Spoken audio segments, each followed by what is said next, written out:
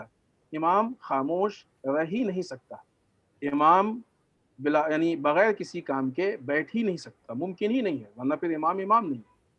ہاں، امام نے وہ جو دوسرے طریقے تھے، جو روش تھی، ان طریقوں کو، ان روش کو تبدیل کر دیا، اور اب اس زمانے کے جو تھے اس کے اعتبار سے روش کو اختیار کر دیا۔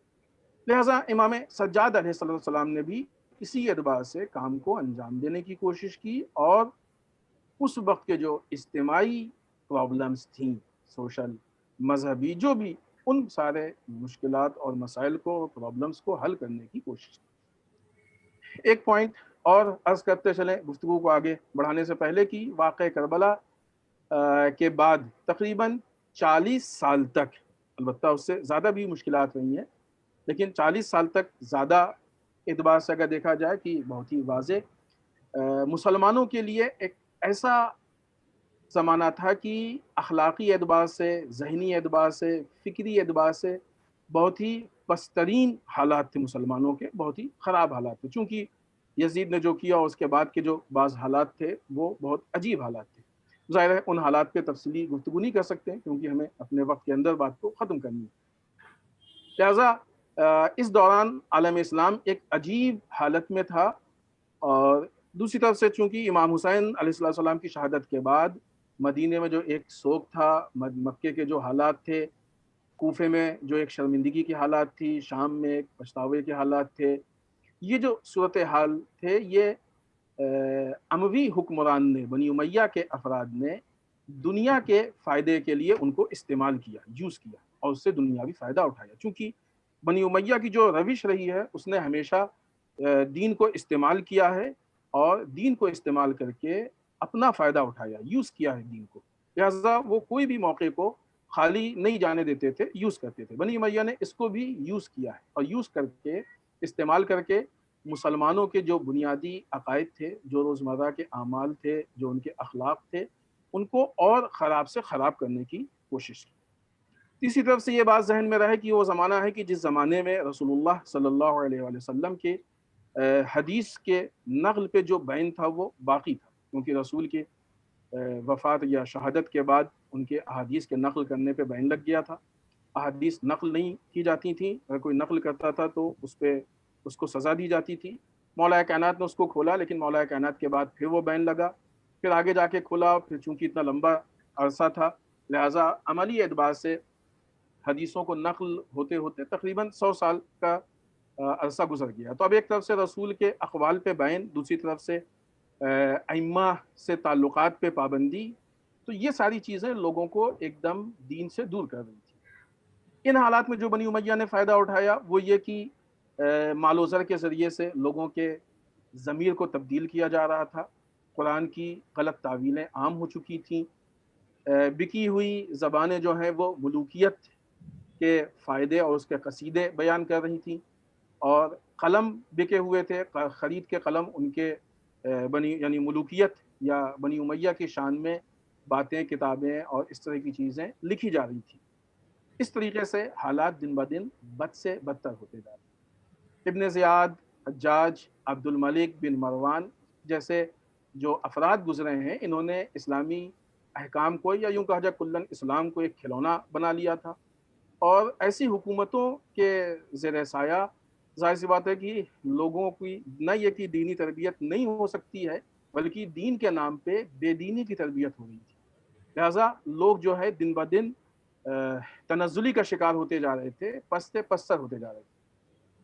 ان حالات میں یہ ہم نے یہ کوشش کی ہے کہ ان چند جملوں میں تھوڑا سا حالات کی آگاہی ہو، کہ اگرچہ یہ بہت ناکافی ہے ان حالات کو بیان کرنے کے لیے، لیکن ان حالات میں امام سجاد علیہ السلام کے سامنے جو چیلنج تھا وہ یہ کہ لوگوں کے سامنے دین کو پیش کریں، دین کو بچائیں، اور جو دین کی بنیادی چیزیں ہیں ان کو محفوظ رکھیں۔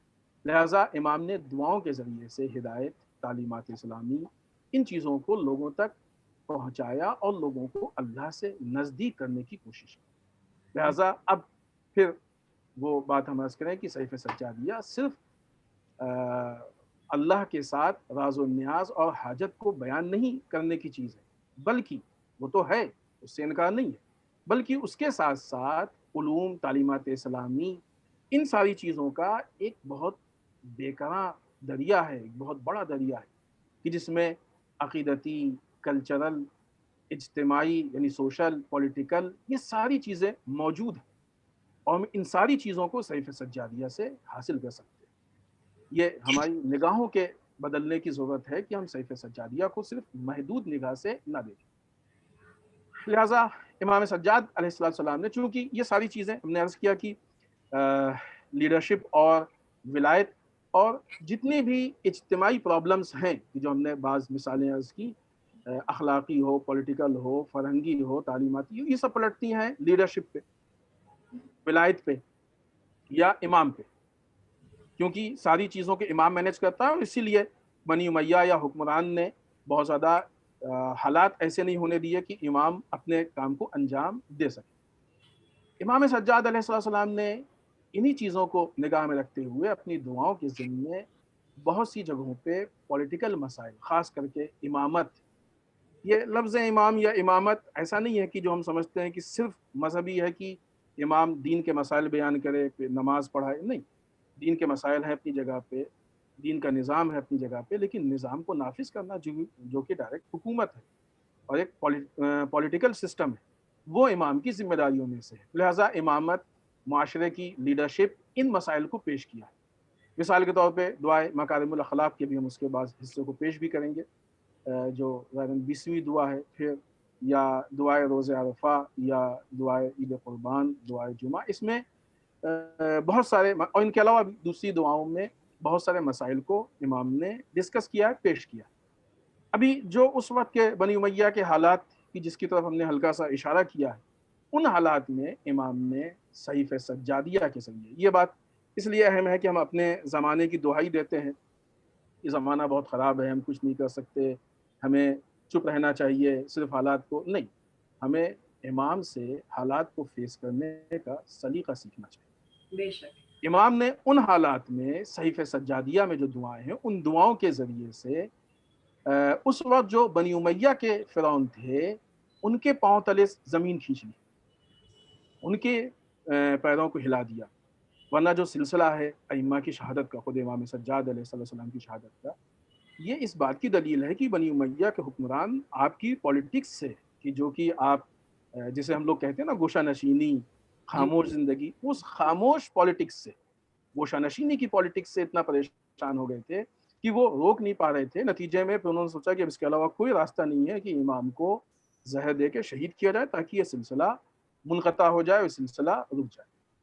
لہٰذا جب امام نے بہت سارے جو قرآنی اور عقیدتی مسائل یا فقہی مسائل، کلچرل، اجتماعی یعنی سوشل مسائل، پولیٹیکل مسائل، ان ساری چیزوں کو دعاؤں کے ذریعے سے پیش کیا، تو اس کے ذریعے سے دین کی تبلیغ بھی ہوئی اور امت کی ہدایت کے فریضے کو بھی آپ نے انجام دیا۔ ان میں سے ہم بعض دعاؤں کی کچھ پوائنٹس بعنوان مثال پیش کریں، اور شاید وقت بھی ہمارے پاس بہت زیادہ نہیں ہے، تقریباً صرف 7-8 منٹ بچا ہے، تو ہم اپنی بات کو اس میں ختم کرنے کی کوشش کریں گے۔ پہلی مثال کی خود جو دعائے مکارم الاخلاق ہے، بہت ہی مشہور دعا ہے دعائے مکارم الاخلاق۔ ہم خود صحیفہ سجادیہ اور بالخصوص اس میں دعائے مکارم الاخلاق کو بہت ہی گہرائی کے ساتھ پڑھنے اور سمجھنے کی کوشش کریں تاکہ امام کی تعلیمات سے آشنا ہو سکے. ہم بہت جلدی سے اس کا ایک اقتباس کا ترجمہ آپ کی خدمت میں پیش کرتے ہیں. امام فرماتے ہیں کہ خدایا محمد اور آل محمد پر درود بھیج. خوب یہ بھی ایک پوائنٹ آپ کی خدمت میں عرض کریں کہ یہ وہ زمانہ تھا کہ جس زمانے میں لوگ اپنے لڑکوں کا نام علی نہیں رکھ پاتے تھے, اتنے سخت حالات تھے. اچھا. ان حالات میں اب آپ دیکھیں صحیفہ سجادیہ میں سب سے زیادہ جو جملہ ہے جو ریپیٹ ہوا ہے وہ محمد و آل محمد علیہ السلام پہ صلوات. یہ خود اس وقت ایک بہت اہم, آج بھی صلوات بہت اہم ہے, اس کی بے انتہا فضیلت ہے, اجر ہے, ثواب ہے, اس میں کوئی شک نہیں. لیکن آج کے حالات وہ حالات نہیں ہیں. اس وقت نہایت ہی بدترین حالات تھے. ان بدترین حالات میں امام محمد و آل محمد پہ صلوات اور بار بار دعاؤں میں کئی مرتبہ, تو یہ خود ایک بہت بڑا میسج اور تبلیغ تھا کہ جو امام کی طرف سے تھا. خدایا محمد و آل محمد صلی اللہ علیہ وسلم پر درود بھیج اور مجھے ان لوگوں کے مقابل طاقت و قوت عطا کر جو مجھ پر ظلم روا رکھتے ہیں, اور ان لوگوں کے خلاف برہان و زبان عطا کر جو میرے ساتھ جھگڑا کرتے ہیں, اور ان لوگوں کے مقابل فتح و کامرانی عطا فرما جو میرے ساتھ عناد و عداوت برتتے, اور ان لوگوں کے مقابل راہ و تدبیر عطا کر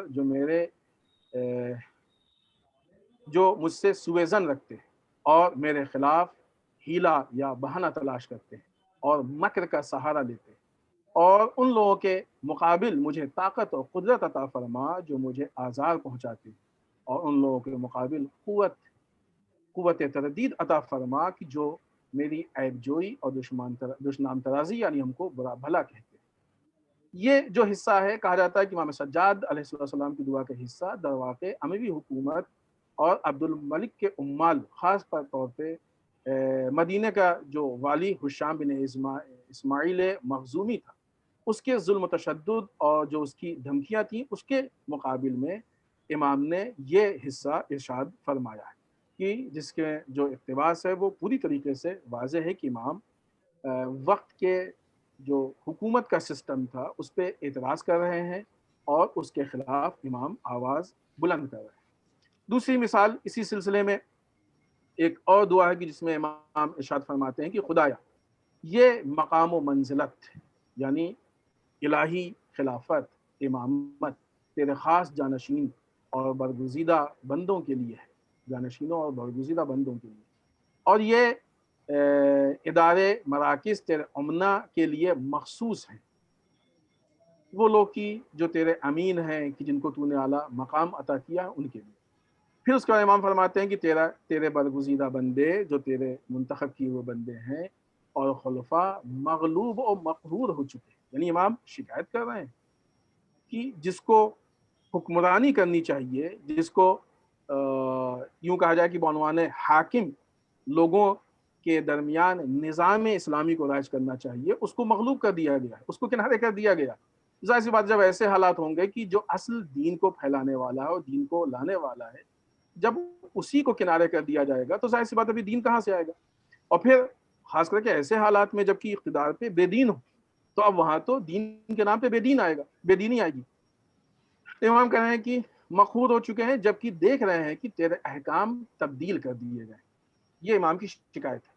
تیرے برگزیدہ بندے مغلوب و مقہور ہو چکے ہیں, تیرے احکام تبدیل کر دیے گئے ہیں, احکام بدل گئے ہیں, تیری کتاب معاشرے کے روزمرہ امور سے باہر کر کے رکھ دی گئی ہے, قرآن مجید معاشرے کا حصہ نہیں رہ گیا تھا. البتہ ان شکایتوں پہ ہم توجہ دیں کہ ایسا نہ ہو کہ خدا نخواستہ آج ہمارے درمیان بھی یہ پرابلمس ہو, اور اگر یہ پرابلمس ہیں تو امام کے لیے افراد نہیں حالات اہم ہیں. امام حالات سے شکایت کر رہے ہیں, تو اگر یہ پرابلمس آج بھی ہیں تو یقیناً پھر امام ہمارے حساب سے بھی شاکی ہوں گے, اس میں کوئی شک نہیں. تیرے روزمرہ کے امور سے یہ کتاب باہر کر کے رکھ دی گئی ہے اور تیرے فرائض اور واجبات تحریف کا شکار ہو چکے ہیں.